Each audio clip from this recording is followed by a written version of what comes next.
Hello, everyone. This is Juliet Gladies Jayasuria. Welcome to Evaluate to Motivate segment.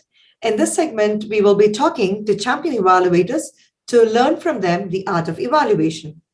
Today, we have with us Kyle, who is a champion evaluator. So he won the Evaluation District 71 Championship in 2020 and also won the International Speech Contest in 2021. I hope he will be the champion evaluator once again this year as he's aiming for it. Welcome, Kyle. Thank you, Julia. It's great to be here. Yeah, it's great to be with you here too. So let me ask a few questions to you. The first one, tell us about your journey as an evaluator. When and how did you discover that evaluation is your strength? I first realized that it was a strength or something that I needed to work on when I entered the contest for the first time in 2018. I entered the international speech and evaluation because we do them both on the same night.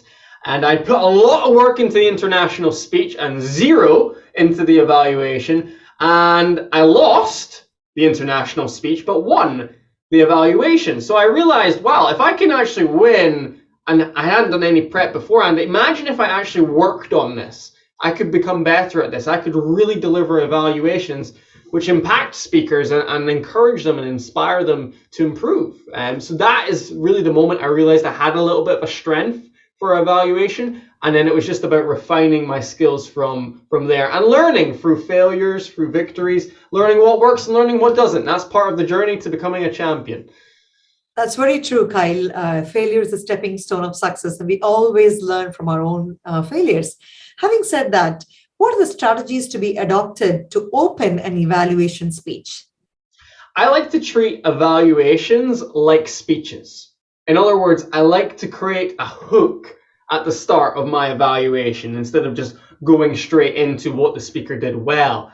And, I like to start with either a little bit of humor for my hook or saying something more serious and profound. I remember I was evaluating one speaker, and at one point in his speech, he said, because we were on Zoom, I'm not even wearing any trousers right now because you can't see, people's legs now that we're on Zoom. So I opened my evaluation by saying, raise your hand if, like James, you're also not wearing trousers. So it was a little bit of humor, a little bit of fun to get going, grabs the attention, and then you can go into your evaluation. So I think humor is a great tool, but if it's not a humorous speech, say something profound, meaningful at the very opening is how I like to begin. That's fantastic. That's a very good idea to grab the attention of the audience. So how to give a 360-degree evaluation? Are there any techniques that one can adopt to give a well-rounded evaluation? Well, look, you definitely need to cover both sides of the equation. In other words, you need to cover the positives that the speaker has achieved, what they've done well, and you also need to cover where they can improve. Yeah. A lot of people tell you to do the sandwich method. I'm not a big fan of the sandwich. I'm quite controversial in that way. What I like to do is I like to give the speaker 3 positives, 3 things that they did exceptionally well, and I'll run through them in a lot of detail, explaining why they worked so well for the audience. And then I like to give 2 suggestions to the speaker. 2 suggestions, one usually based on delivery, so either their body language or their voice, and then the second one on their content, how their speech is structured, or something that they said or could add in to have a greater impact in their speech. And then I like to round it off with a powerful, inspiring conclusion. I think that makes a lot more chronological sense. It's easier for the audience to follow. It's easier for the speaker to follow as well. So that's sort of the blueprint I have for my evaluation. That's fantastic blueprint. So if you have some 3 plus 2, so like 5 different points and you're going to talk about it, I hope that it'll take a lot of time. So how can we effectively manage time to organize the evaluation speech? Well, that's where practice comes in, right? Yeah. That's where you've got to feel your time. You've got to feel your time. If you become really good at evaluations, you should not even need the lights. You should not even need the lights. You should know when it's time to move on to your points for improvement. To give you a rough gauge, I've sort of trained myself so that I will cover the positives, the 3 positives that the speaker has done, in about 1 minute to 1 minute 15 seconds. By 1 minute 15 seconds, I have to move on to my suggestions, because I want to leave a lot of time so I can fully explain, why this didn't work for the speaker, what the problem was, and how they can do it better through a demonstration. So I leave a lot of time for my recommendations, and in a contest, ultimately the recommendations are where you win, where you have the impact. So I leave a lot of time there, and I look to get into my conclusion about 2 minutes 45 seconds in. I'm moving on to my conclusion, yeah. And then I'm able to round things up probably before 3 minutes 10 seconds. So this is what I'm talking about. You've got to feel it. And the only way to feel it is actually to practice, to set a timer on your phone, practice doing an evaluation until you're in sync with those sort of time frames. That's wonderful. That's a good suggestion as such. So having said about the recommendations importance, so is it important to conclude? And what methods do you prescribe for the conclusion?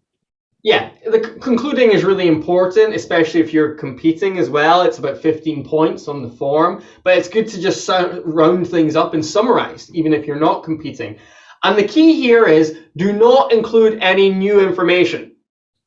Do not include anything new. So your summary should literally be recounting the 3 positives and the 2 suggestions for the speaker. Recount them in a brief amount of detail. And then, of course, for the last line, you don't want to just say contest chair or hand it back to the speaker or say that's me done. No, you want to say something a bit more exciting, a bit more profound. You could end with a little bit of humor again. You could end by saying that the message has deeply impacted you and you're sure it will inspire others. But you want to end with a line which is poignant for the audience, because what is said lasts with the audience. So you want to make those final words count in your evaluation. That's good. So how should a Toastmaster prepare for an evaluation contest?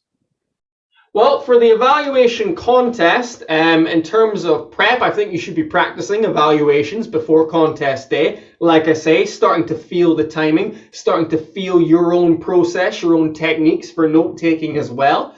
On contest day itself, it's about being clear. Mm-hmm. Your mind has got to be absolutely clear. You can't go in with any expectations of what you will speak on. If you go in thinking, I'm going to comment on eye contact, that could bring your mind away from something else which is important in your speech. So you have to be absolutely clear and open to whatever the speaker is going to give you. And then from there, I suggest, getting a piece of paper and dividing it up. Have your 3 points on one side, have your 2 points on the other side. And then you've got an easy reference point to look at during your 5 minutes, when you're practicing, when you're trying to internalize your comments for the speaker. Because the goal ultimately is to deliver your evaluation with no notes.